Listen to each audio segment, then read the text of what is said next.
Muito bom dia a todos, senhoras e senhores vereadores. Bom dia à nossa funcionária que está a dar apoio, às nossas funcionárias que estão a dar apoio à nossa reunião. Dávamos assim início à nossa reunião de Câmara de hoje. Vou aqui abrir o...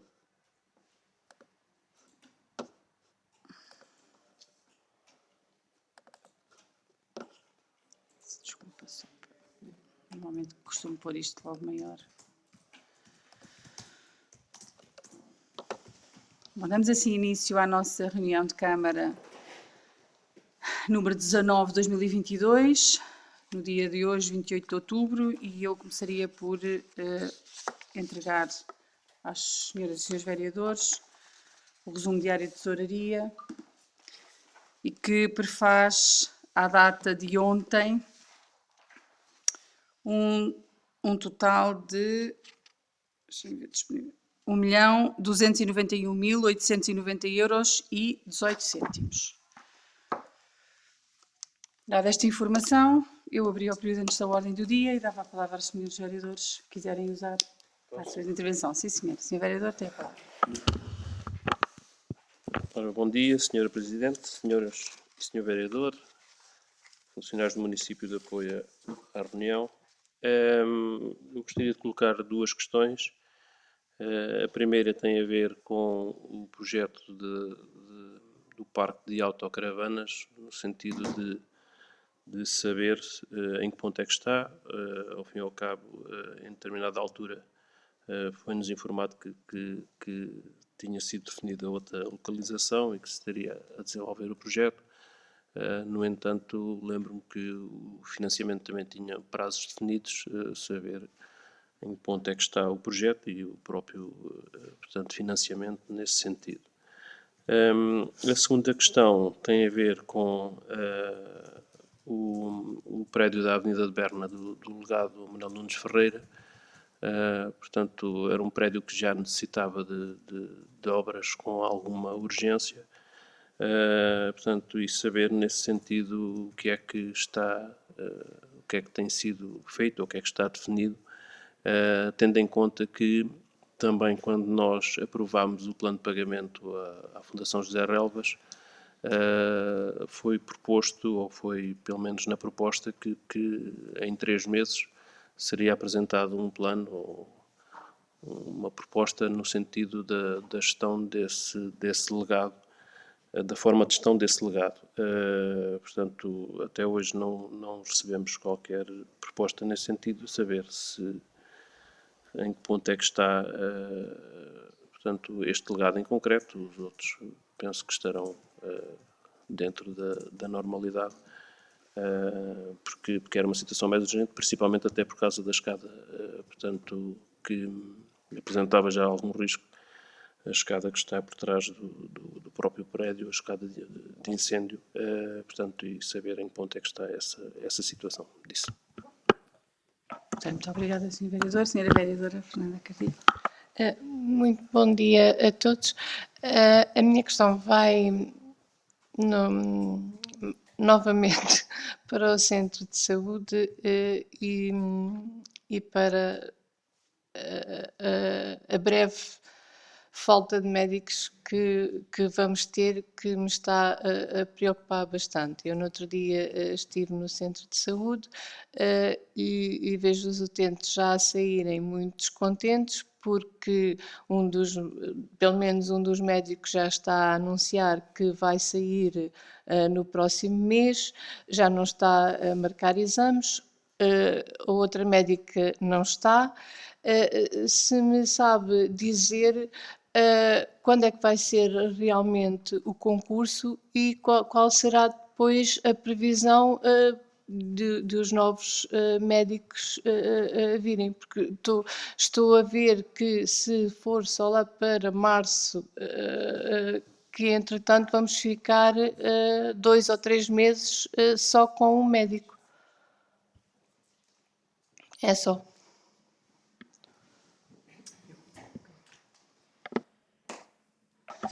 Muito obrigada, senhora vereadora. Ou então eu procurava responder às vossas questões. Relativamente ao projeto do parque de autocaravanas, como nós referimos na altura, o Executivo entendeu reanalisar este projeto e decidiu duas alterações fundamentais. A primeira, quanto à sua localização, e a segunda, quanto à sua dimensão. Nós demos instruções ao projetista para avançar com essas alterações.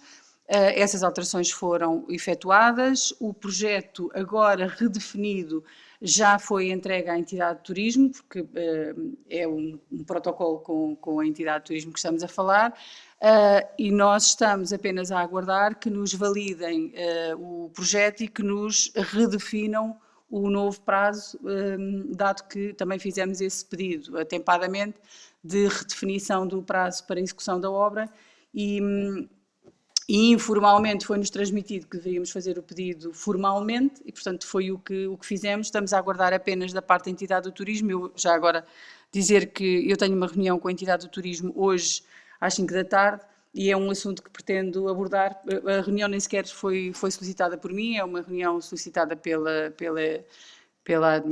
direção da entidade, mas faço intenção de abordar esta questão porque nós estamos apenas à espera que nos deem a autorização para nós começarmos, uma vez que é a nossa intenção avançar para a construção do parque. E, portanto, é uma questão apenas administrativa. Relativamente ao prédio da Avenida de Berna, de facto, o prédio está em péssimas condições. Aliás, há obras que são urgentes e inadiáveis para fazer. Nós, aliás, fizemos algumas intervenções ao longo deste ano, utilizando os rendimentos que o município aufere por via deste legado. E, portanto, nós aplicamos a totalidade dos rendimentos líquidos, uma vez que já depois de retirar as despesas normais e correntes com a administração do legado, nós aplicamos a totalidade deste rendimento em obras no legado. E, portanto, mesmo assim, como bem sabem os senhores vereadores, isto é muito insuficiente e, portanto, conseguimos resolver algumas situações, parcialmente demos solução a pequenos problemas, mas o problema essencial está lá. Nós estamos neste momento, nós município, avançamos com uma estratégia de redefinição de um novo modelo relativamente à administração daquele legado, que pode ser ou não estendido ao prédio de Campo de Ourique. Portanto, é uma situação que está em cima da mesa. Nós estamos a aguardar uma proposta de uma entidade privada. Procedemos à avaliação imobiliária dos imóveis, portanto a avaliação já foi feita e nós estamos neste momento a aguardar uma proposta de gestão ou de alteração da gestão daquele imóvel. Como bem sabem, para o município é extraordinariamente difícil fazer a manutenção, assegurar a manutenção do imóvel. Aquilo que procurámos foi também num diálogo próximo com a Fundação, dado que é a beneficiária destes rendimentos, procurar encontrar um caminho comum que possa eventualmente vir a ser também aceito pela Fundação. Esta é uma posição extremamente ingrata, porque, na verdade, o município beneficia de um legado, mas não beneficia dos seus rendimentos e, portanto, é um mero administrador, com as vantagens e as desvantagens, que são muito maiores as desvantagens, porque isto implica um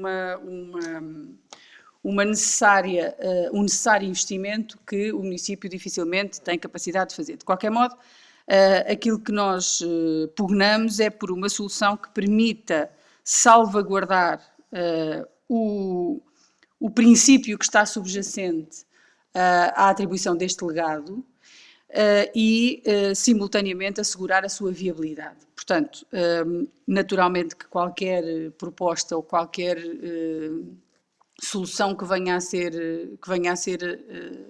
adotada terá que passar por esta Câmara e terá que passar pela Assembleia Municipal.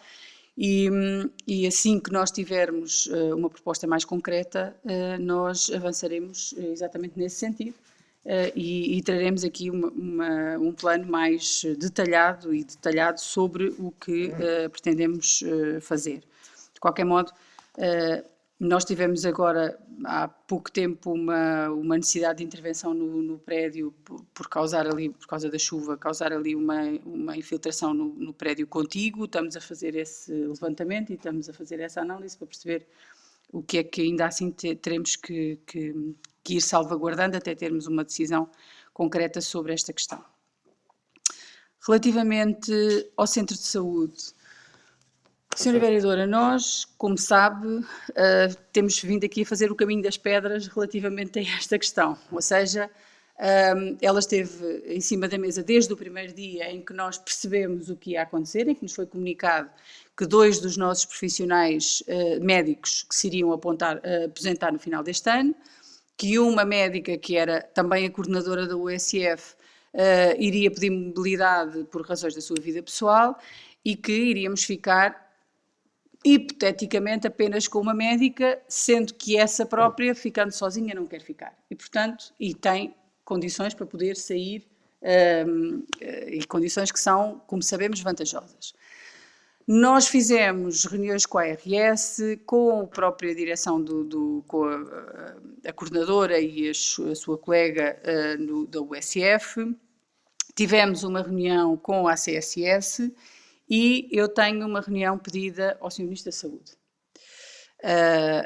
Reforçámos esta semana a necessidade, mas como o Governo está todo em debate de Orçamento de Estado, tem sido mais difícil conseguir uma data. De qualquer modo, insistimos ainda ontem para o Sr. Ministro da Saúde para nos receber. Eu também tive uma reunião com os secretários de Estado, na altura do anterior Governo, e, portanto, todas as entidades com que nós podíamos falar e chamar a atenção desta situação, nós já percorremos praticamente o caminho todo. Falta chegarmos a falar com o Sr. Ministro. Na reunião com a ACSS, o que eu posso adiantar é que o concurso é feito em dezembro. E neste concurso, a ACSS assumiu connosco o compromisso de abrir para Alpiarça 3 vagas. Não nos foi dada garantia nenhuma de qual é que é a tipologia das vagas. Ou seja, se são vagas carenciadas ou não, em princípio não serão, porque nós não temos nós só ficamos com carência de médicos agora e, portanto, as vagas são abertas com referência ao ano anterior, o que significa que, se não houver aqui uma alteração ou uma decisão muito específica para o caso de Alpiarça, as vagas não serão carenciadas e, em princípio, também não estarão ao abrigo do despacho que atribui os 60% de acréscimo ao vencimento. O que é um problema, objetivamente. Porque o facto de se abrirem vagas não significa que elas sejam ocupadas. Se não tiverem características que sejam mais ou menos apetecíveis para os profissionais, para os médicos neste caso, é possível e é provável que não surjam médicos para as vagas que estiverem abertas. Mas isto é uma hipótese, estamos a trabalhar no campo das hipóteses. Pronto. E, portanto, é também essa questão que eu tenho em cima da mesa para falar com o Sr. Ministro e para perceber que nós estamos a fazer um trabalho de antecipação que era importante que o próprio Ministério fizesse. Porque esta circunstância não é uma circunstância normal, é uma circunstância que nós passamos de 100% de cobertura para 0% de cobertura. Assim, num espaço de um mês. E isto é inqualificável e é inadmissível. E, portanto, nós teremos que encontrar aqui uma solução que permita, aliás, como eu sempre disse, que garanta que a população de Alpiarça não fica sem acesso a cuidados de saúde primários, que são fundamentais para as características da nossa população. São fundamentais em todo lado e aqui, por maioria de razão, também. Portanto, o que é que eu lhe posso dizer? Que aguardo que me agendem em reunião com o Sr. Ministro E com essa perspectiva e com estes dados que lhe referi, o que vou procurar encontrar é uma solução para nós termos alguma garantia de que chegamos a dezembro e no concurso há médicos a candidatarem-se às vagas e, portanto, o que significa que a médica que lá está, se tiver o quadro preenchido e se tiver os seus colegas, isto permite-lhe duas coisas, que é manter a unidade de saúde familiar e, simultaneamente, ficar.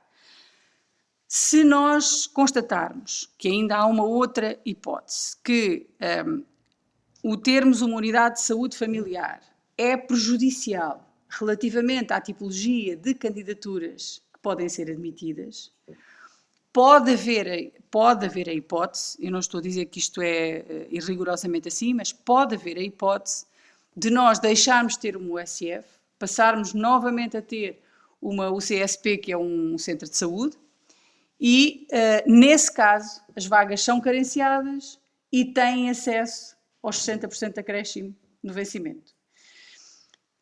Isto, do meu ponto de vista, seria um passo atrás para, eventualmente, podermos dar 2 passos à frente no futuro e voltarmos a constituir uma USF. É preciso ver com os profissionais se eles têm essa disponibilidade ou não. O que eu acho é que, provavelmente, os médicos que quiserem vir, preferem vir ganhar mais e reconstituírem o USF do que virem, ou não virem de todo, para esta circunstância, se as vagas não tiverem estes acréscimos em termos de vencimento. Mas isso é uma coisa que nós só depois é que conseguimos perceber. Eu, depois da conversa com o Sr. Ministro, a minha intenção é trazer uma proposta de solução para apresentar, no sentido de nós garantirmos que chegamos a dezembro e que temos médicos e que não são tarefeiros, ou que nós não vamos estar a trazer médicos que vêm esporadicamente, que não têm uma ligação com os doentes, que não os conhecem, porque eu acho que isso é extremamente negativo em termos de serviço. O serviço piora substancialmente. Por isso, o meu esforço é no sentido que nós consigamos garantir que temos a unidade estruturada e com resposta de 100%. Basicamente é isto, e é isto que tentarei fazer. Eu também vos darei aqui conta, imediatamente, depois da reunião com o Sr. Ministro, do que é que a gente consegue apurar. Ok? Muito bem. Muito obrigada. Então, penso que estão mais ou menos esclarecidas estas questões. Eu passava então à nossa ordem do dia.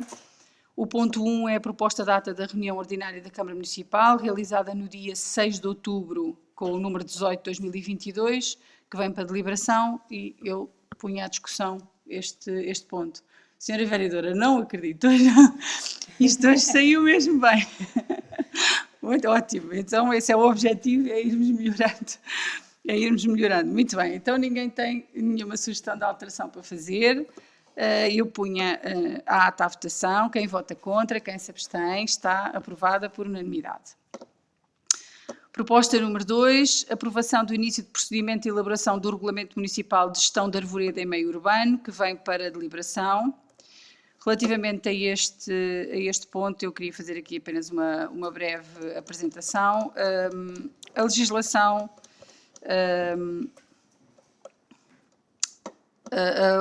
foi alterada relativamente a esta questão e vem-nos obrigar, neste caso, vem-nos impor a necessidade de estabelecermos um regime jurídico, de estabelecermos um procedimento de elaboração de um regulamento municipal de gestão de arvoredo em meio urbano. Eu devo dizer que, depois de ler com atenção a Lei 59 de 2021, esta imposição de nós termos um regulamento municipal de gestão do arvoredo é uma medida que nos traz aqui um acréscimo de responsabilidade e de trabalho muito difícil de concretizar. É preciso fazer, muito difícil, porque nós temos poucos meios, porque somos um município mais pequeno e, portanto, temos muito menos meios que terão outros municípios eventualmente, mas mesmo os que têm meios, a elaboração de um regulamento municipal de gestão de arvoredo obriga a fazer um levantamento exaustivo de todo o arvoredo, a tipologia das zonas com árvores, o tipo de árvores e as espécies de árvores que temos, fazer digamos que um elenco de todas estas circunstâncias e depois estabelecer uma forma de gestão deste arvoredo. E, portanto, nós o que estamos a fazer e o que vem proposto relativamente a esta proposta em concreto é que nós aprovemos aqui o início do procedimento para a elaboração do regulamento, com certeza que teremos que o elaborar, e estamos a dar cumprimento àquilo que a lei nos obriga a fazer, acho que já desde 2021. E, portanto, fundamentalmente, este projeto de regulamento deve ser elaborado para a Câmara Municipal, deve ser depois submetido à Assembleia Municipal, aliás, à semelhança de todos os outros regulamentos, e nós tínhamos aqui o prazo de 1 ano, a contar da data da publicação da lei, para elaborar e aprovar o regulamento. Já vamos tarde. E por isso estamos a desencadear este procedimento agora, e é exatamente isso que vem proposto aqui à Câmara, é que se aprove o início deste procedimento para se elaborar o regulamento em causa. Não sei se querem fazer alguma questão. Sim, se faz favor, Sr. Vereador. Portanto, gostaria só de destacar 2 aspectos em relação a esta proposta. O primeiro, e uma questão, tem a ver com portanto, a essência da própria lei e da proposta, que é, parece-me a mim, mais uma proposta de quem está em gabinetes e de alguma ideia iluminada, depois, se calhar, possivelmente, de ter acontecido uma tragédia ou outra, e, portanto, tipo, a se dar um passo em frente, no sentido de desviar as atenções para outras coisas, aparecer como uma medida qualquer que aqui concordo com o Sr. Presidente, no sentido de que se trata de um processo extremamente difícil, se calhar para 70% ou 80% dos municípios, e se não para todos, né? Porque depois, quanto maior a dimensão, também maior será a dificuldade em fazer esta mesma identificação, mesmo que tenha técnicos especializados na área. E que será, no meu entender, talvez um projeto ou uma regulamentação que não irá levar a lado nenhum, a não ser, se calhar, alguma vez apurar uma responsabilidade até de um autarca que poderá não a ter diretamente e depois ter que a assumir mesmo pessoalmente. Que me parece um bocadinho descabido. A segunda questão tem a ver com realmente o prazo, não é? Portanto, a lei estabelecia que no prazo de 1 ano, a contar da data da publicação, o município deviam elaborar e aprovar este regulamento municipal. Nós estamos a abrir o procedimento mais de 1 ano depois, mas, portanto, e gostava também de registar esse atraso, embora penso que isto vai ser mais um processo que qualquer dia vai aparecer aí uma nova lei, quando começar a haver casos que depois não têm aplicabilidade, né? Portanto, as pessoas são condenadas porque a lei dizia que era obrigada a ter uma regulamentação para prevenir um determinado desastre que pode acontecer ou não, né? Que estamos todos sujeitos a que possa acontecer em qualquer altura, e depois, aplicando a lei, tinha que se aplicar de uma forma severa, e possivelmente vai aparecer qualquer coisa que vai ter que aliviar isto. Isto aconteceu o mesmo, por exemplo, quando foi no tempo da Troika, saiu a legislação de que os autarcas respondiam individualmente com o seu património pelas eventuais dívidas ou pelas responsabilidades. Portanto, os autarcas eram os únicos responsáveis, inclusivamente os elementos do governo estavam livres dessa responsabilidade. E depois teve que sair a legislação a retirar essa responsabilidade. Quer dizer, então eram os únicos que eram, portanto, que teriam que responder. E eu tive que assinar alguns fundos disponíveis negativos, não é? Porque não tínhamos, porque a própria lei dos fundos disponíveis apareceu, não se aplicava mais de 10% dos municípios, né, mais de 30, 40 municípios não tinha aplicabilidade daquela lei que saiu, e nós tínhamos que assinar, autorizar despesas com 1 milhão de euros de fundos disponíveis negativos, e se fossem ao meu património e dos outros autarcas que estavam na mesma situação. Portanto, é uma questão de imaginar como é que nós poderíamos viver o dia-a-dia a pensar que poderá haver um juiz um dia que basta aplicar a lei e que nos poderá desgraçar a vida. Portanto, penso que este tipo de situações são situações que eram perfeitamente evitáveis se houvesse, se calhar, muito mais bom senso e razoabilidade na análise das situações disso. Muito obrigado, Sr. Vereador. Eu subscrevo o que diz, porque não há dúvidas que há um conjunto de regulamentos e de normas que são meramente, eu diria, quase decorativos no panorama da legislação que é produzida ou da regulamentação que é produzida no município. E nós sabemos, enfim, depois as vicissitudes destas coisas. Dizer-lhe que relativamente às responsabilidades dos autarcas, houve efetivamente autarcas no país a serem responsabilizados financeiramente por autorizarem despesa com os fundos disponíveis negativos. Autarcas até aqui da nossa região. A autorizarem despesa, por exemplo, com transportes escolares, ou com leite escolar, ou com refeições escolares, quando os fundos eram negativos, e que depois vieram a ser responsabilizados exatamente, financeiramente. E, portanto, que é uma coisa que dificilmente é compreensível por qualquer pessoa de mediana capacidade, já para não dizer qualquer pessoa minimamente inteligente. Portanto, nós estamos de facto a dar cumprimento a esta, aliás, à semelhança de um conjunto de municípios, nós estamos a abrir o procedimento já fora do prazo de um ano. Há muitos municípios que ainda nem sequer este início de procedimento lançaram, precisamente porque estamos a falar de um regulamento que traz um conjunto de problemas e dificuldades para a sua elaboração. Nós podemos administrativamente avançar, mas depois as coisas têm que ser concretizadas. Portanto, vamos procurar cumprir a lei e depois veremos como é que as coisas correm.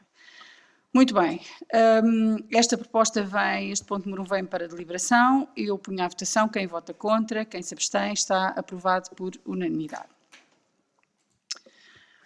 O nosso ponto 3 da ordem de trabalhos é a Ação Social Escolar para 2022-2023, os auxílios económicos, desculpa,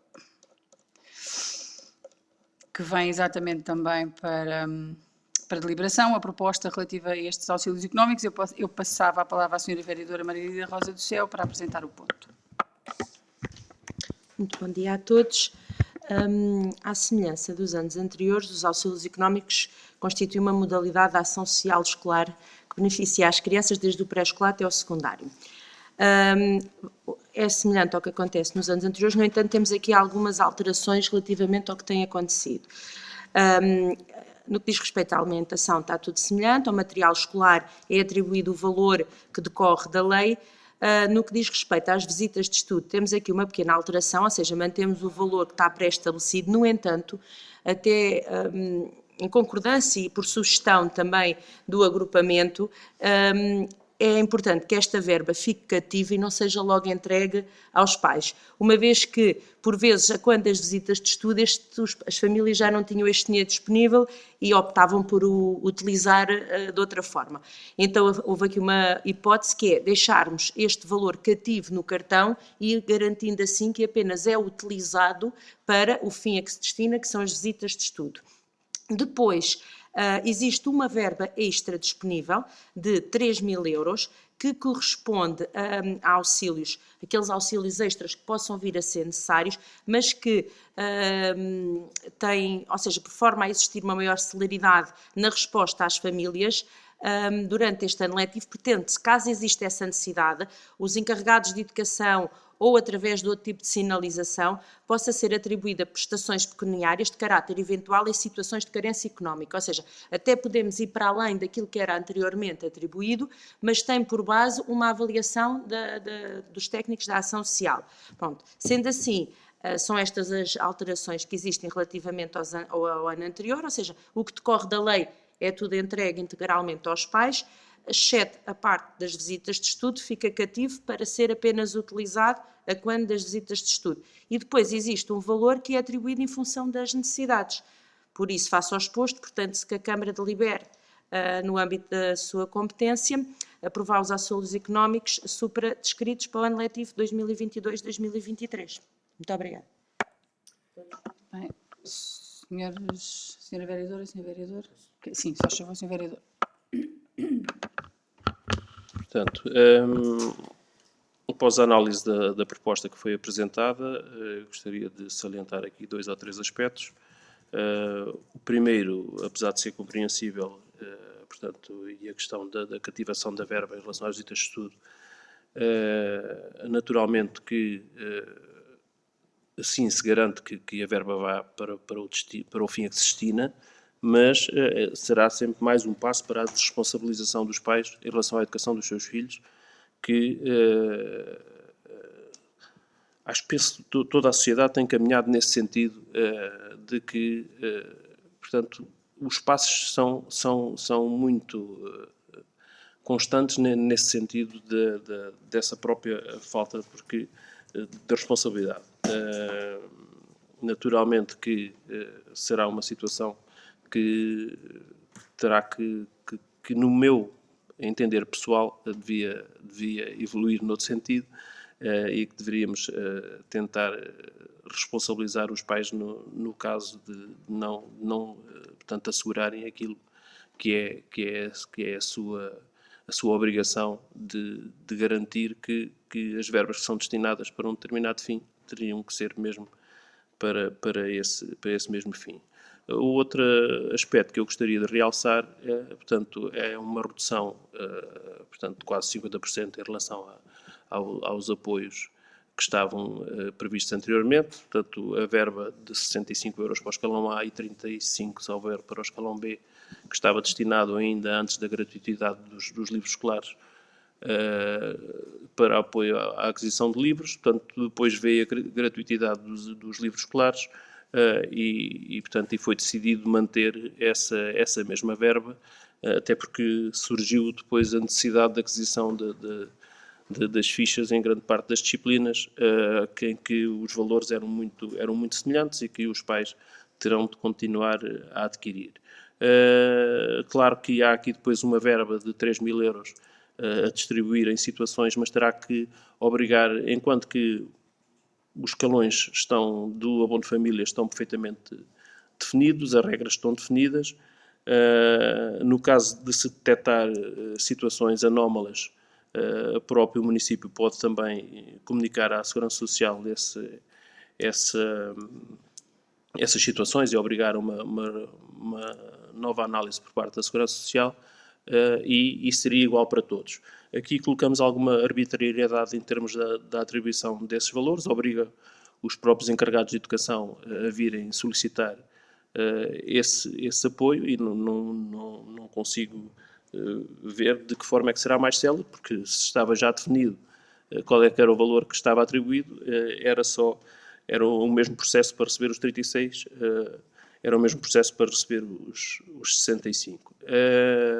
Aqui neste caso, nós iremos ter um processo de que há 3.000 euros que não existe a regulamentação específica, e trata-se depois de uma análise, portanto, a nível dos serviços do município, caso a caso, que me parece menos correta do que a situação anterior, pelo que não poderemos concordar com esta proposta. Disso. Senhora vereadora, se faz favor, tem a palavra. Tenho só aqui... Desculpa. Eu pensei que era para mim. Mas pode ser, então depois fazem todos os... Pronto, então eu tenho só aqui, em relação ao início da proposta, há aqui duas situações que eu penso que, pronto, poderia ficar melhor. Logo no início, constitui uma modalidade de ação social escolar de que eu penso que seria de que beneficiam as crianças, porque isto está a falar em relação às crianças, não é? Beneficiam. Sim. Sim. É a concordância de... A concordância, exato. do plural Sim, como vem ser. Sim, beneficiam. Pronto. Depois, a condição socioeconómica, aqui tem um hífen, com o novo acordo não tem hífen, nas atas não tem. Eu penso que ficava, pronto, também melhor sem o hífen, que é como se escreve, pronto, como se usa agora. A outra pergunta é em relação à cativação. Portanto, este apoio também decorre da lei, né? Insere-se ali e está mesmo previsto que possa haver a cativação com este argumento? A lei permite que isso aconteça? Só antes de dar a palavra à vereadora Margarida Rosa do Céu para responder, duas notas que eu acho que são importantes. Eu concordo em absoluto com aquilo que diz o Sr. Vereador. Nós devemos de começar a ter uma atitude de maior responsabilização das famílias, dos pais, dos encarregados de educação relativamente à educação dos seus filhos e às responsabilidades que devem de assumir para esse efeito. Por essa razão, nós desencadeámos um processo de avaliação do que estava em falta relativamente a incumprimento de pais e encarregados de educação, designadamente com o pagamento de refeições dos seus filhos. Que eu acho que é uma responsabilidade básica, que vem antes de todas as outras, que é alimentar os nossos filhos e fazer e ter atenção e assumir a responsabilidade de pagar essa alimentação. É óbvio que quer o anterior executivo, quer o atual executivo, não vão deixar as crianças sem comer porque os pais não cumprem uma obrigação fundamental, que é pagar as refeições. Mas este executivo vai responsabilizar os encarregados de educação pelo não pagamento das refeições, coisa que anteriormente não era feita. Os meninos vão continuar a comer, independentemente dos pais pagarem ou não as refeições, mas os pais vão ser responsabilizados e vão ser... O município vai dar andamento à cobrança dos valores que estão em falta e que são muitos milhares de euros. Não são meia dúzia de tostões, como se costuma dizer, são muitos milhares de euros. De pessoas que nem sequer estão em escalões, abrangidas por qualquer tipo de escalão e, portanto, que têm capacidade financeira para outro tipo de coisas e que descuram, desde logo, a alimentação dos filhos. Em segundo lugar, relativamente à questão das visitas de estudo, só dizer o seguinte, este foi um assunto que foi tratado com o agrupamento e que tem um propósito que é mais pedagógico do que outra coisa. Porque, na verdade, o que estava a acontecer é que por desresponsabilização dos pais ou por falta de cumprimento das responsabilidades que têm, o que acontece com frequência é que estas crianças chegam à altura das visitas de estudo e não podem ir, porque os pais não têm dinheiro ou não querem pagar as visitas de estudo. E isto também contribui para uma discriminação que é insuportável, porque se há financiamento para as visitas de estudo, para as crianças que dela podem beneficiar, não podem ser os pais a coartar-lhe essa responsabilidade. E, portanto, o município entende que também aqui deve ter uma palavra a dizer, dado que não se justifica que os meninos e as meninas que precisavam destes valores para chegarem à altura das visitas de estudo e poderem acompanhar os seus colegas, fiquem em casa porque os pais, irresponsavelmente, gastaram o dinheiro em outras coisas. Portanto, aquilo que nós estamos a fazer é exatamente para procurar reforçar a responsabilização dos pais. E se as pessoas não cumprem de uma forma, nós estamos a procurar assegurar que os direitos das crianças, dos meninos e das meninas que estudam nas nossas escolas, são assegurados desta forma. Ou seja, a cativação não implica retirar o montante às pessoas, nem implica que eles não o possam usar. O que implica é que eles, tendo direito a ele, podem não usar em todas as circunstâncias em que é adequado esse uso. é uma coisa simples e com isto garantimos uma outra coisa que também é simples, mas que é essencial, que é a igualdade de oportunidades das crianças que, infelizmente, precisam desta ajuda, mas que na altura certa possam não a ter e assim têm-na de certeza e vão com os colegas, de certeza, às visitas de estudo, que são, aliás, preparadas e concebidas no âmbito do processo pedagógico e, portanto, que são, de certeza, importantes para todos. Senhora Vereadora Margarida Rosa do Céu. Só reforçar aqui um aspecto. Nós não reduzimos o valor. Nós deixamos foi de estabelecer um valor máximo a atribuir a cada criança. Ou seja, em função das necessidades que podem ser reportadas, quer pelos encarregados de educação, quer através de qualquer outro tipo de sinalização, nós até podemos ir para além daquilo que anteriormente era atribuído. Ou seja, atribuímos em função da necessidade, mas sem estabelecer um valor máximo. O valor é atribuído em função daquilo que for solicitado. Enquanto que anteriormente havia um valor máximo atribuído a cada família, atualmente não há. Existe apenas aquele valor que decorre da lei, quer para as visitas, quer para os restantes apoios. O extra, que era atribuído, nós deixamos de estipular esse valor máximo. Pronto, é só para esclarecer. Agora só dizer que esta também é uma forma, mais uma vez, de responsabilizar os pais. Porque quando vierem fazer um pedido acrescido relativamente a uma necessidade que verificam, têm que fazer justificação e têm que fazer demonstração dessa necessidade, que é outra forma de responsabilizar. É certo que os serviços de ação social do município têm aqui uma obrigatoriedade de análise e de verificação, mas também eles estão balizados por um conjunto de regras na apreciação que fazem. Aliás, como para todas as outras coisas, é preciso ver se as pessoas que vêm solicitar subsídios, financiamentos, etc., pagamentos de contas, se cumprem ou não cumprem os critérios que estão determinados na lei. E aqui a situação também se verifica. E, portanto, não é uma possibilidade totalmente discricionária de atribuir o que quer que seja a quem quer que seja, mas é a possibilidade de nós adequarmos verdadeiramente, já que, como também sabemos, há muitas destas situações que são situações mais ou menos fictícias. Nesse caso, também é possível compensar, de facto, as pessoas que têm maiores necessidades e as outras têm os apoios que estão definidos legalmente e, portanto, não serão prejudicadas por essa via. Bom, feitas estas justificações e esclarecimentos, eu punha este ponto à votação. Quem vota contra? Quem se abstém? Quem vota a favor? Está aprovado por maioria, com os votos contra dos senhores vereadores da CDU.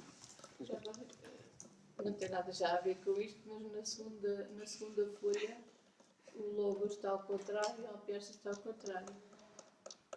Eu tenho aqui no meu... Epá, eu não tenho aqui logo. Espera lá. Cá em cima.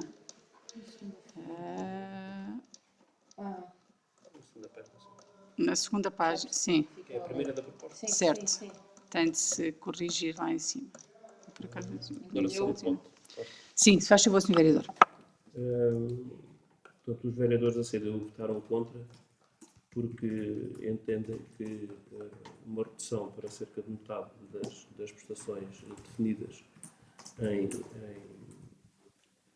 em escalões para o abono de família, que essa redução vai prejudicar, portanto, a equidade em termos da distribuição de valor, ficando depois esse valor a mais de uma forma não totalmente regulamentada em termos da definição das situações financeiras muito desfavoráveis, ficando alguma arbitrariedade em termos dessa atribuição, e esse o nosso entendimento no nosso voto contra disso. Muito bem, muito obrigado, Sr. Vereador. Então, feita esta declaração de voto, passamos ao ponto número 4 da nossa ordem de trabalhos, Acordo Quadro número 3 de 2020, aquisição de serviços de manutenção para campos com relevado sintético pela Central de Compras Eletrónicas da Comunidade Intermunicipal de Alzira do Tejo. Deixa eu ver se eu consigo aqui. Este ponto também vem para deliberação. O que se pretende no fundo, renovar o acordo quadro que já estava celebrado em 2020, a partir de 10/9/2020. Foi celebrado um acordo quadro para a manutenção dos campos de relevado sintético no âmbito da Comunidade Intermunicipal de Alzira, no processo desenvolvido pela Comunidade Intermunicipal, a que o município, nessa altura, aderiu, e nós estamos a propor a renovação deste acordo quadro, de forma a podermos, em caso de necessidade, recorrermos ao mesmo para efeitos de obras de manutenção dos nossos relevados sintéticos, neste caso do nosso relevado sintético do Estádio Municipal. E, portanto, é apenas a renovação do acordo quadro que pode depois ser ou não objeto de procedimentos contratuais, caso se verifique essa necessidade. Eu dava a palavra. Não, os senhores vereadores não têm qualquer questão e, portanto, assim sendo, eu ponho ao ponto à votação. Quem vota contra, quem se abstém, está aprovado por unanimidade. E passamos então ao ponto 5. Concurso público número 3/2022 para fornecimento de energia elétrica.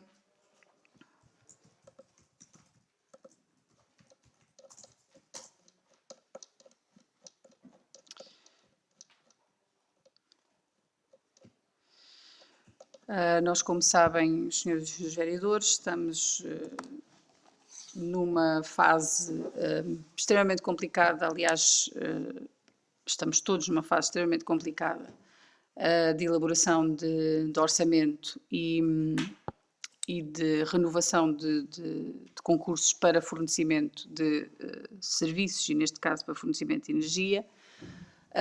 Os valores do cálculo que nós temos feito relativamente às questões de fornecimento de energia, de combustível e de gás são extraordinariamente mais elevadas do que até aqui, fruto das circunstâncias de termos vindo de uma pandemia e, sobretudo, das circunstâncias de estarmos a atravessar uma guerra. Para terem uma noção de grandeza, os valores relativamente à energia, ao consumo de energia, neste caso ao fornecimento, triplicam, a previsão é que tripliquem. Relativamente ao gás natural, a previsão é que sextupliquem, portanto, que nós multipliquemos o valor que vínhamos a consumir até aqui por 6, e o combustível é aquele que for sendo consumido, mas também vos posso adiantar que neste momento e deste ano nós já temos o dobro do consumo de combustível que tínhamos em anos anteriores. Em termos do consumo, em termos de valor, de montante despendido para. E, portanto, estes dados são extremamente relevantes para este momento, que é o momento de preparar o orçamento, e são também relevantes para efeitos de nós tomarmos aqui algumas decisões relativamente ao caminho que pretendemos seguir, no que diz respeito, sobretudo, ao fornecimento de energia, que é aquilo que temos em cima da mesa. A nossa intenção, aliás, nos mesmos moldes que a comunidade tem vindo a gerir, nós estamos a fazer a transição para o mercado regulado, onde, em princípio, conseguiremos melhores performances financeiras do que no mercado livre. E, portanto, há aqui todo um caminho que nós temos que neste momento seguir na procura da situação menos gravosa para os municípios, neste caso para o município de Alpiarça. Assim, o fornecimento de energia elétrica é fundamental para o município e assume-se sempre como uma necessidade premente. O município deliberou em 26 de fevereiro de 2016, aderir à Central de Compras da Comunidade Intermunicipal de Alzira do Tejo, dados os efeitos de economias de escala provenientes dos processos promovidos pela CIMLT, que têm permitido gerar poupanças para o município em diversas áreas.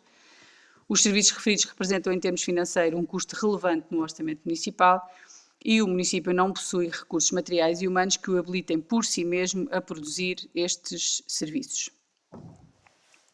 E, portanto, assim sendo, propõe-se a celebração do acordo quadro para fornecimento de energia elétrica. Para esse efeito, propõe-se a abertura do procedimento de concurso público com publicação no Jornal Oficial da União Europeia, estabelecendo para o efeito os preços unitários máximos previstos no anexo 1 a esta informação, da qual faz parte integrante, valores aos quais acresce IVA à taxa legal em vigor. Propõe-se, nos termos do disposto no número 1 do 74 do CCP, a adjudicação seja realizada de acordo com o critério da proposta economicamente mais vantajosa para a entidade adjudicante, na modalidade de melhor relação qualidade-preço, em conformidade com o modelo de avaliação constante também deste anexo. No que se refere ao dever de adjudicação por lotes para os contratos de aquisição de serviços superior a 135.000 euros, cumpre referir que os municípios da Lesíria têm vindo a encetar esforços com vista à criação de um processo de crescimento intermunicipal eficiente e estratégico e, para esse efeito, procura-se analisar os seus interesses e necessidades comuns por forma a acompanhar a tendência europeia enquanto parceiros e não na veste de concorrentes. Portanto, neste âmbito, desenvolveram-se um conjunto de projetos comuns, nomeadamente a criação de uma central de compras eletrónica, e foi também nesta central de compras que os municípios associados já participaram em diversos projetos, também numa lógica de economia de escala. E, portanto, esta proposta vai exatamente no sentido de nós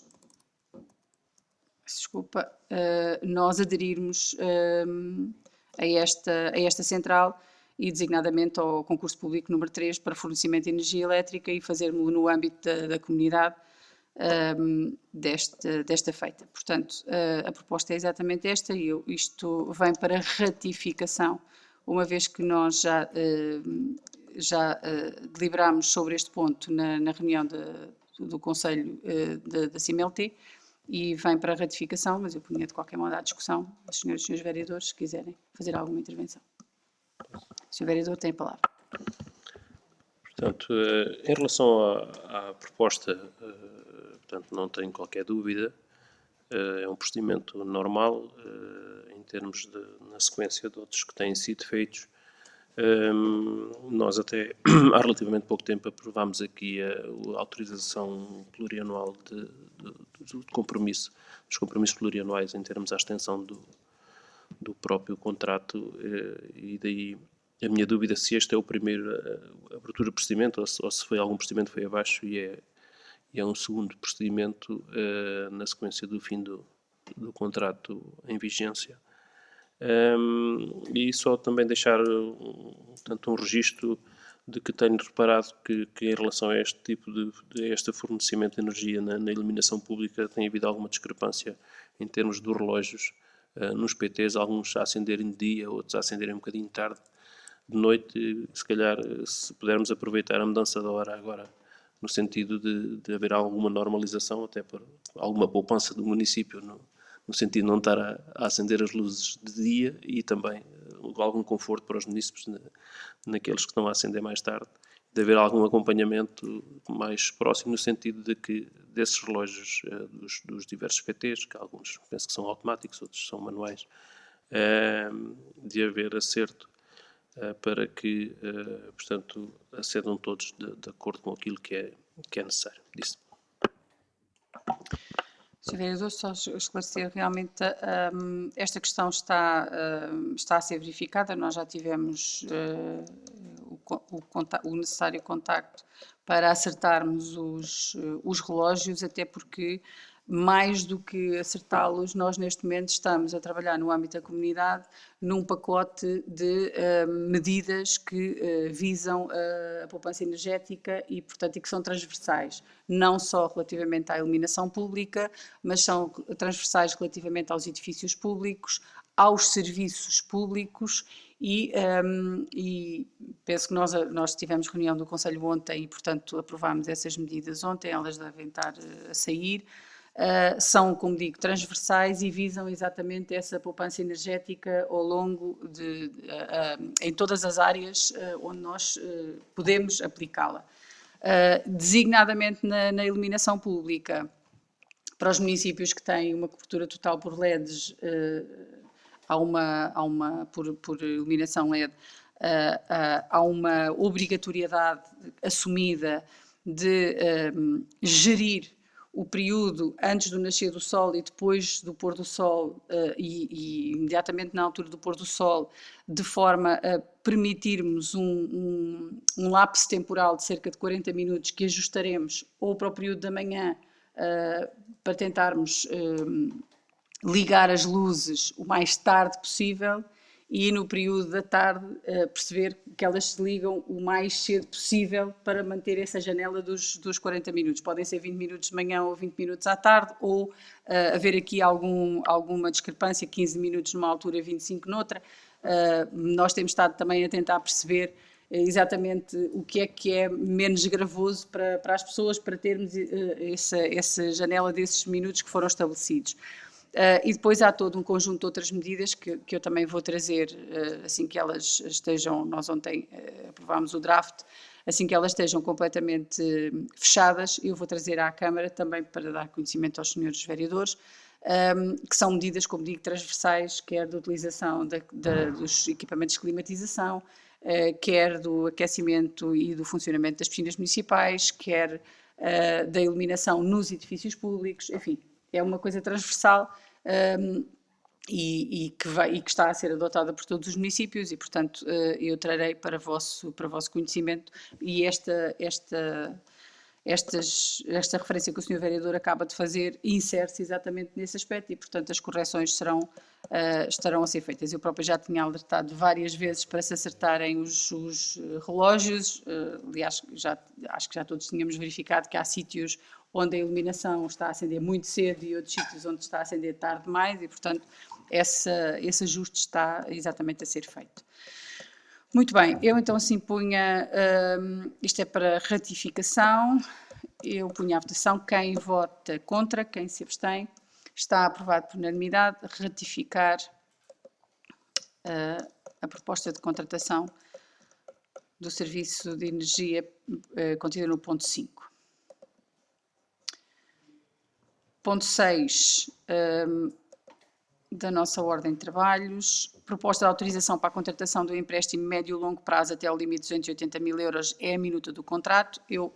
Nós já tínhamos trazido este ponto à Câmara, já tínhamos levado à Assembleia Municipal, mas não tínhamos ainda as minutas para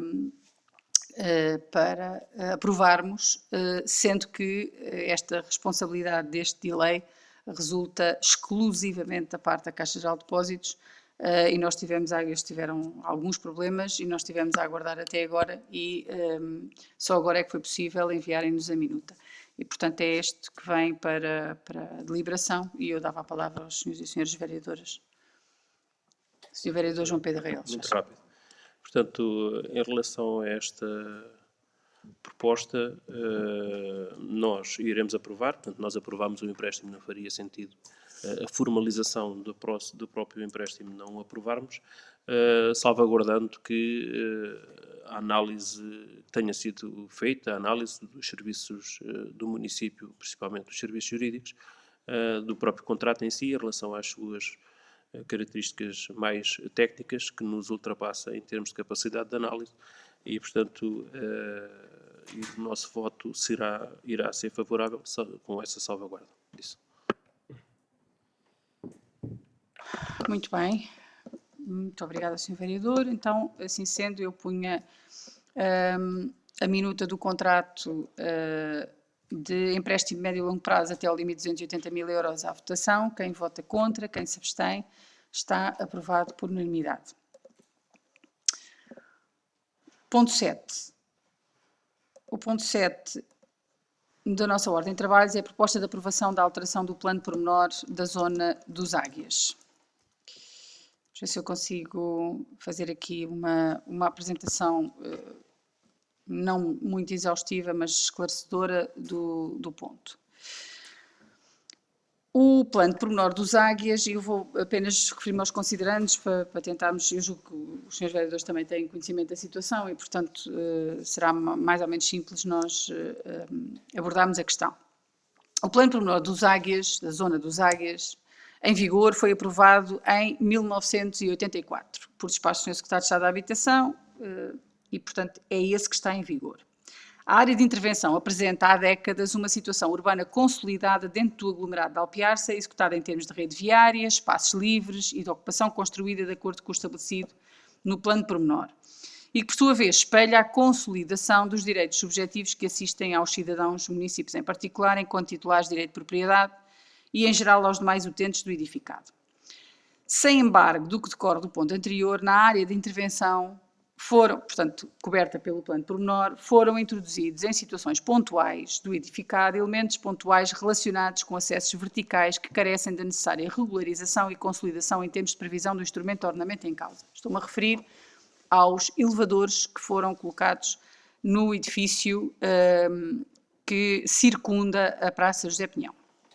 Neste sentido, a Câmara Municipal, atenta à necessidade de segurança jurídica e previsão urbanística, em reunião ordinária de 6 de fevereiro de 2015, deliberou iniciar o processo de alteração do plano de pormenor nos termos da legislação em vigor, com o objeto circunscrito à mencionada regularização pontual. Estamos a falar da regularização dos elevadores.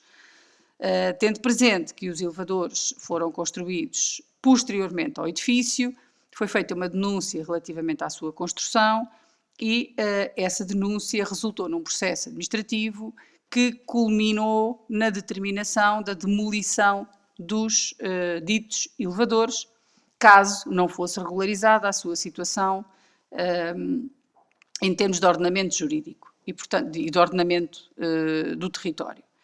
E, portanto, isso deu origem a que se avançasse com o projeto de alteração do plano de pormenor, designado os Águias, porque é naquela zona.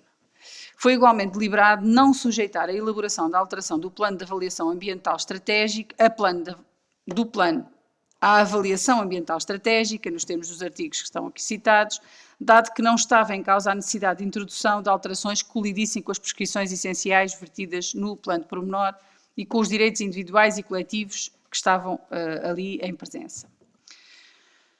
O dispositivo constante numa determinação legal também está referida, neste caso o número 1 do artigo 123 do Decreto-Lei 80/2015, de 14 de maio, permite que se recorra à figura da alteração simplificada, sujeita a regime procedimental, também simplificado, meio que se entende como o mais eficiente e adequado à regularização urbanística pontual mencionada. Regendo esta circunstância, com ênfase, os princípios da boa administração e da boa-fé, plasmados também no Código de Processo Administrativo. Impera, já agora nos termos do artigo 123, as alterações simplificadas são aprovadas pela Assembleia Municipal mediante proposta do Executivo. Impera satisfazer as obrigações do município exigidas no âmbito do processo administrativo que está em curso, portanto, do processo judicial administrativo, a correr termos no Tribunal Administrativo e Fiscal de Leiria, revelando-se este procedimento o único apto a respeitar o prazo prorrogado até fevereiro de 2023. Ou seja, a senhora juíza do processo determinou que se o município não fizesse nada, designadamente não regularizasse a questão de cumprimento das regras do plano de pormenor e de regularização daqueles elevadores até fevereiro de 2023, dado que já veio que esta situação da obrigatoriedade de demolição já vem prorrogada por várias fases e por outras determinações legais, porque foi sendo solicitado pelo município a sua prorrogação, dada a encontrar-se a procurar resolver a situação, a senhora juíza fez um despacho e determinou que o prazo último para a resolução da situação está prorrogado até fevereiro de 2023, sob pena de ser ordenada a demolição dos ditos elevadores. Assim sendo, e considerando que o município instruiu este processo com base na legislação aplicável, que fez o depósito deste procedimento todo na CCDR de Lisboa. O parecer da CCDR é um parecer meramente informativo, que não é vinculativo e não tem obrigatoriedade de ser positivo. uma vez que se encontra todo o processo de alteração do plano pormenor da zona dos Águias está concluído, devidamente concluída. Nós temos, para além disso, a determinação do Tribunal de que, se o assunto não estiver completamente resolvido, os ditos elevadores devem ser demolidos. Estamos a falar de qualquer coisa que não faz sentido neste momento, dado que toda aquela zona está devidamente consolidada, sem prejuízo para nenhum dos utilizadores, sejam privados ou coletivos. A Câmara entende que deve tomar uma decisão sobre esta matéria, que a deve assumir e que deve pôr um ponto final nesta situação. Assim, aquilo que se propõe é que a Câmara delibera aprovar a proposta de alteração ao plano pormenor da zona dos Águias, conforme documentos que se anexam à presente proposta, e remeter o processo à Assembleia Municipal para a aprovação da proposta de alteração do plano pormenor dos Águias, o que determinará uma resolução do processo que está em curso. E, portanto, feita esta aprovação, ela é comunicada ao Tribunal e, relativamente à questão da não conformidade daquelas construções com o plano pormenor, ela fica definitivamente ultrapassada e, portanto, o processo deverá ficar concluído e deverá ser extinto. Esta é a proposta que está em cima da mesa e eu ponho à discussão dos senhores vereadores. Sr. Vereador João Pedro Reiolos. Portanto, realmente esta é uma situação que se arrasta e que, ao fim e ao cabo, também, portanto, houve aqui alguma dificuldade de aceitação por parte das entidades competentes no sentido da resolução da situação que está irregular e que nos parece que, estando a situação totalmente consolidada em termos urbanísticos, que nos parece, segundo a própria informação e análise jurídica, que se poderá ultrapassar com este procedimento, e é nesse sentido que nós também estaremos, portanto, favoráveis a esta proposta e que a iremos aprovar, portanto, nessa medida disso. Muito obrigada, Sr. Vereador. Bom, não havendo mais nenhum esclarecimento, eu punho a proposta à votação. Quem vota contra, quem se abstém, está aprovado por unanimidade. Aprovamos assim a proposta de alteração ao plano pormenor dos Águias, conforme documentos que se anexam nesta proposta, e está aprovada também a remessa do processo à Assembleia Municipal para a aprovação do mesmo. Posso fazer a declaração de voto? Sim, se faz favor. Tenho a palavra para a declaração de voto, Sr. Vereador João Pedro Reiolos.